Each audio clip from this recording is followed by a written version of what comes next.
শুভেচ্ছা। বাঙালিয়ানার সায়ান্নের সংবাদে স্বাগত। শুরুতেই শুনে নিচ্ছে সংবাদ শিরোনাম। যুক্তরাষ্ট্রের একের পর এক যুদ্ধবিমান ধ্বংসের ঘটনা উচ্চমানের সমরাস্ত্র প্রযুক্তি নিয়ে তুলে দিয়েছে প্রশ্ন।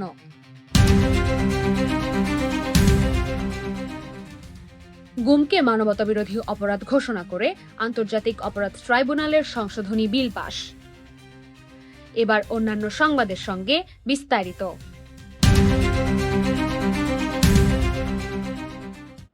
সাম্প্রতিক সময়ে যুক্তরাষ্ট্রের একটি F-15 যুদ্ধবিমান বিধ্বস্তের ঘটনায় ইরান যুদ্ধ শুধু নতুন মোড়ই নেয়নি, সারা বিশ্বে তোলপাড় পড়ে গেছে।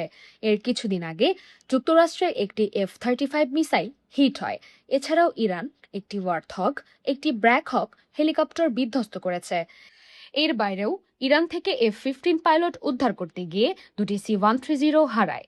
ইরানের দাবি, এই স্টেট অফ আর্ট পরিবহন বিমান তারা ধ্বংস করেছে। যুক্তরাষ্ট্রের দাবি, উড্ডয়ন অক্ষম হওয়ায় এই দুটি তারা নিজেরাই ধ্বংস করেছে। এটি অবশ্য অস্বাভাবিক কোনো ঘটনা নয়। যুক্তরাষ্ট্র নিজেদের প্রযুক্তি শত্রুর হাতে তুলে দেওয়ার চেয়ে নিজেরাই ধ্বংস করতে পছন্দ করে। তবে এসব ঘটনায় একটি প্রশ্ন সামনে এসেছে, যুক্তরাষ্ট্রের আকাশযানগুলোর গায়ে যে বধের অযোগ্য তকমা, তা কি আসলে শুধুই চোখের ধুলো দেওয়ার জন্য? বিশেষত F-35 ব্ল্যাক হক আর C-130 হারকিউলিসের বিশ্বব্যাপী চাহিদা, এতে বড় ধরনের ধাক্কা আসা সময়ের ব্যাপার মাত্র। এসব ঘটনায় লকহিড মার্টিন আর বোয়িং এর শেয়ারের মূল্য লাফিয়ে লাফিয়ে কমেছে। এর বাইরেও যুক্তরাষ্ট্রের আতঙ্কিত হওয়ার মতো একটি ব্যাপার আছে। F-35 কে শুধুমাত্র ইনফ্রারেড হিট সিগনেচার ব্যবহার করে নিশানা বানিয়েছে। তার মানে এই ভীষণ তাপ তৈরিকারী কিন্তু সমস্ত রাডার সিগনেচার শোষণকারী আকাশযানের হিট সিগনেচার ইরানের কাছে আছে। আর এই যুদ্ধে যেভাবে তথ্য আদান প্রদানের ঘটনা ঘটেছে, মস্কো বা বেইজিং এর কোনো আন্ডারগ্রাউন্ড রিসার্চ স্টেশনে ইতোমধ্যেই এই সিগনেচার পৌঁছে গেছে। এর অর্থ একটাই, সারা দুনিয়ার কাছে তোমায় কেউ দেখবে না। এই প্রতিশ্রুতিতে যুক্তরাষ্ট্র F-35 কে বিজ্ঞাপিত করেছে। সেই প্রতিশ্রুতি এখন হাওয়ায় মিশিয়ে গেছে। আকাশে ওরা প্রতিটি F-35 পাইলটকে এখন থেকে মনে রাখতে হবে, তোমায় দেখা যাচ্ছে, তুমি আর নিরাপদ নও।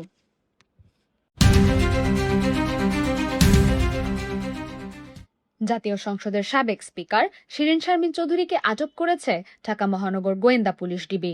৭ এপ্রিল মঙ্গলবার ভোরে তাকে রাজধানীর ধানমন্ডির একটি বাসা থেকে আটক করা হয়। ডিবির অতিরিক্ত কমিশনার শফিকুল ইসলাম এ ব্যাপারে বলেন, শিরীন শারমিন চৌধুরীকে আটক করে ডিবি কার্যালয়ে আনা হয়েছে। তিনি এখন ডিবির হেফাজতে আছেন।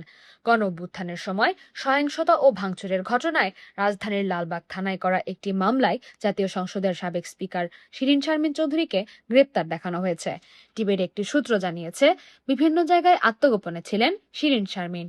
সর্বশেষ তিনি ধানমন্ডিতে এক আত্মীয়ের বাসায় ছিলেন, সেখান থেকেই তাকে আটক করা হয়।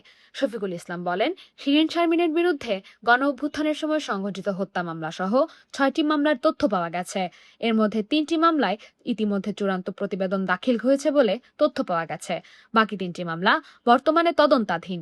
শফিকুল ইসলাম আরও বলেন, লালবাগ থানার মামলায় তাকে আদালতে হাজির করার প্রস্তুতি চলছে। সম্প্রতি সংসদে এনসিপি এমপি আব্দুল হান্নান মাসুদের একটি ভিডিও ভাইরাল হয়েছে। সরকারের আমন্ত্রণে গ্যালারিতে আসা কিছু জুলাই যোদ্ধা আর জুলাই নিহতের বাবা মাকে শাসাচ্ছেন তিনি। তাদের অপরাধ সরকারি দলের আমন্ত্রণ গ্রহণ করা।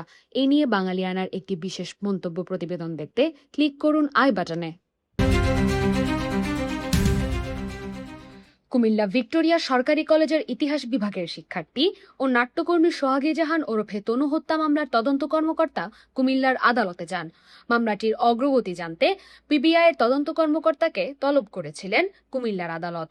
তদন্ত কর্মকর্তা কুমিল্লার আদালতে উপস্থিত হয়ে মামলাটির অগ্রগতি জানানোর পাশাপাশি হত্যাকাণ্ডের সন্দেহভাজন ৩ জনের ডিএনএ নমুনা ম্যাচিংয়ের আবেদন জানিয়েছেন। আদালত সেটিতে সম্মতি জ্ঞাপন করেছেন। এই ৩ জনই সাবেক সেনা কর্মকর্তা। ক্যান্টনমেন্টের ভেতরে হত্যার ঘটনা ঘটলেও অজ্ঞাত কারণে এতদিন কোনোভাবেই কোনো সেনা সদস্যের নাম প্রকাশ্যে আসেনি। অবশেষে আদালত সরকারি জলপাইগুড়িকে চ্যালেঞ্জই করলেন। ২০১৬ সালের ২০ মার্চ সন্ধ্যায় কুমিল্লার সেনানিবাসের ভেতরে একটি বাসায় টিউশনি করতে গিয়ে আর বাসায় ফেরেননি তনু। পরে খোঁজাখুঁজি করে সেনানিবাসের পাওয়ার হাউসের অদূরে ঝোপের মধ্যে তনুর লাশ পাওয়া যায়। তাকে ধর্ষণের পর হত্যা করা হয় বলে প্রাথমিকভাবে প্রতীয়মান হয়। ২০১৬ সালের ৪ এপ্রিল ও ১২ জুন ২ দফা ময়নাতদন্ত প্রতিবেদনে তনুর মৃত্যুর কারণ খুঁজে না পাওয়ার তথ্য জানায় কুমিল্লা মেডিকেল কলেজ হাসপাতালের ফরেনসিক বিভাগ। এই হত্যাকাণ্ডের শেষ ভরসা ছিল ডিএনএ রিপোর্ট।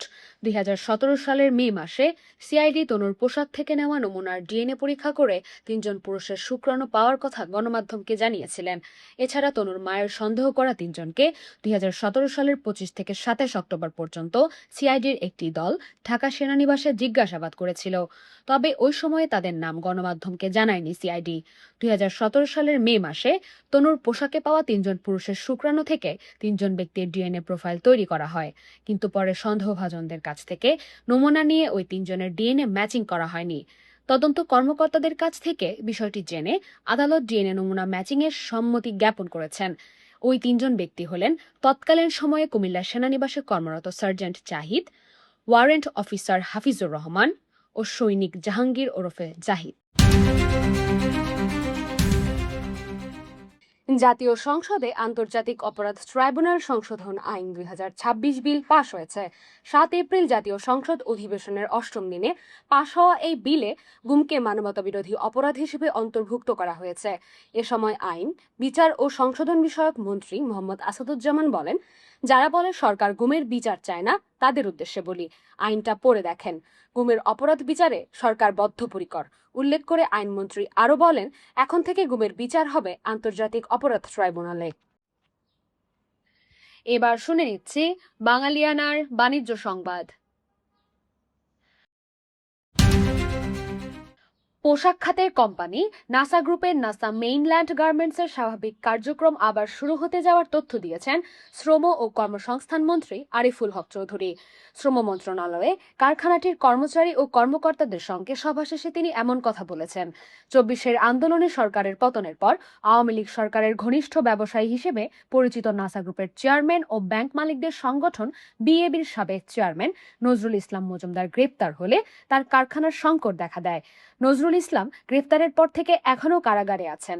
অর্থ সংকটের কারণে রোজার ঈদের পর থেকে নাসা গ্রুপের এই কারখানায় উৎপাদন বন্ধ রয়েছে। এবার শুনে নিচ্ছি বাঙালিয়ানা ক্রীড়া সংবাদ।